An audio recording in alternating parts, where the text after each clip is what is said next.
Now the tools that I'm going to talk about are the most important tools of Illustrator. This is the selection tool and the direct selection tool.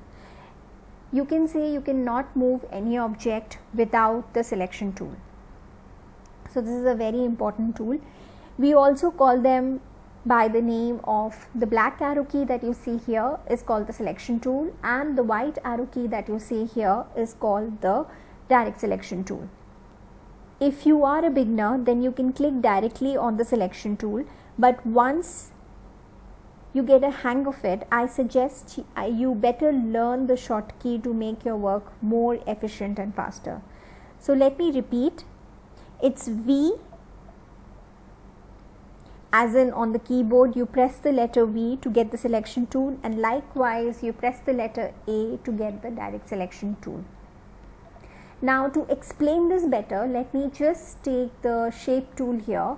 So here I'm just going to click on the shape tool and I'll take out the rectangle tool, and don't worry about this, I'm going to explain the rectangle tool in the next chapter more in detail. So I'm just taking a shape like this, and at this point I would color this red and increase the weight of the stroke, let's say 7 points.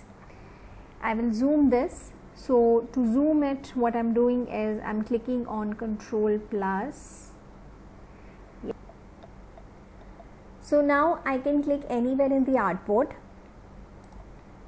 click on my selection tool here, click anywhere in the artboard. So I am clicking on the black arrow key, and then I'm clicking on the rectangle. Now I just want to show this to you. You see this rectangle has this blue line to it, and you see these small nodes, these small boxes, these are called the nodes, and this line is called the line segment. So you can move this node like this from the corner. Just click it, make it smaller, make it larger. You can even take the line segment from here and just make it smaller, make it larger like this. We can move this around if I want to move this.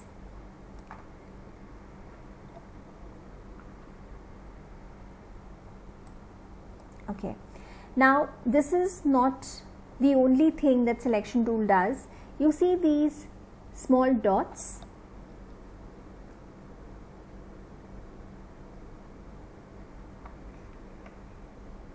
We can just bring it inside, and you see it will change the shape. It will make it more rounded. We can even put it back to its original shape like this. So this is a very interesting thing that selection tool does. Now I want to show you another thing, but for that I will take 2-3 more shapes, and here what I'm going to do is just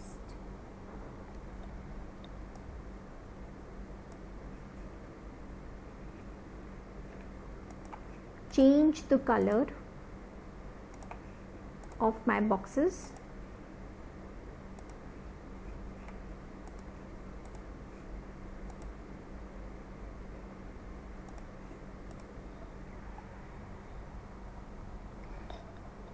Now I'm going to show you how we kind of select all the three. Now there are two ways of doing it. Either we click shift and we hold on to shift, click one rectangle, click the second rectangle, click the third rectangle. So you see this, all the three rectangles have been selected and I can move them around. Okay. Now there is another way of selecting it, that is called marquee selection. So I'm just going to take my cursor on the artboard and just take it outside like this, and I can, from the top left to the top right, I have just selected all this and everything has got selected.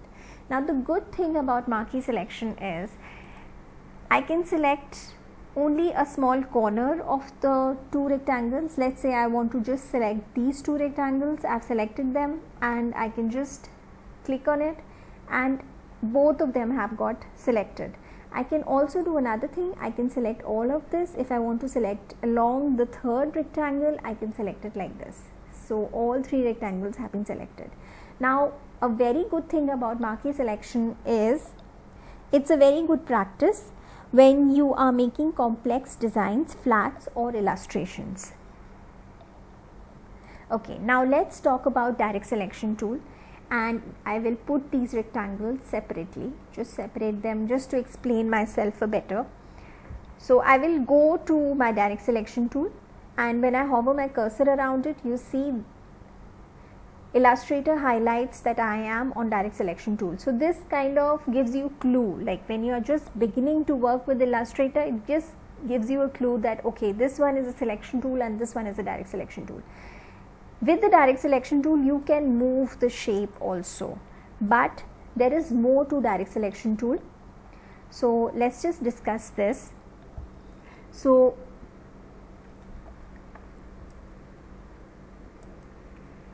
I have this rectangle here and I can click on the node. So I'm clicking on a particular node and I can distort it. Now there is a difference in the direct selection tool and the selection tool.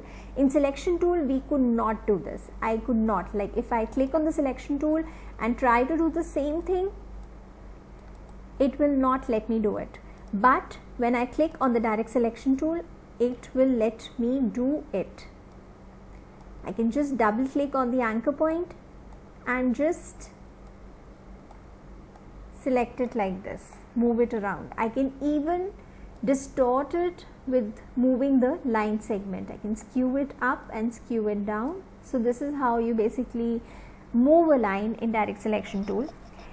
Let's say you see this node that is active and just I want to give a corner, a rounded corner on the edge of only this portion of this rectangle, so I can do it very easily.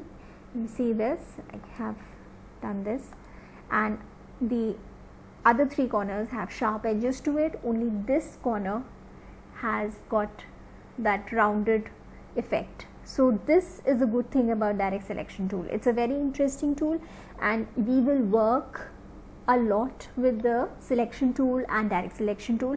So I think it is always better to practice this and work on it. Another thing that I want to discuss about selection tool and direct selection tool is, now let's say we have this rectangle and if I want to change the shape of the rectangle, I can go to the corner and make it smaller and make it bigger like this. I can expand it and I can contract it like this. But let's say if I want to contract it or expand it symmetrically. So what I do is I just click Shift and Alt or Option key together and contract it like this. So you see this, it's starting, it's working itself from the center.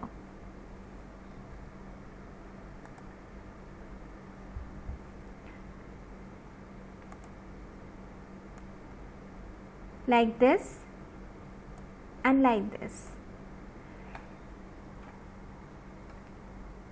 If I want to click only from one corner and make it smaller, I can just simply click Shift and then do it. So it will only work with one corner like this.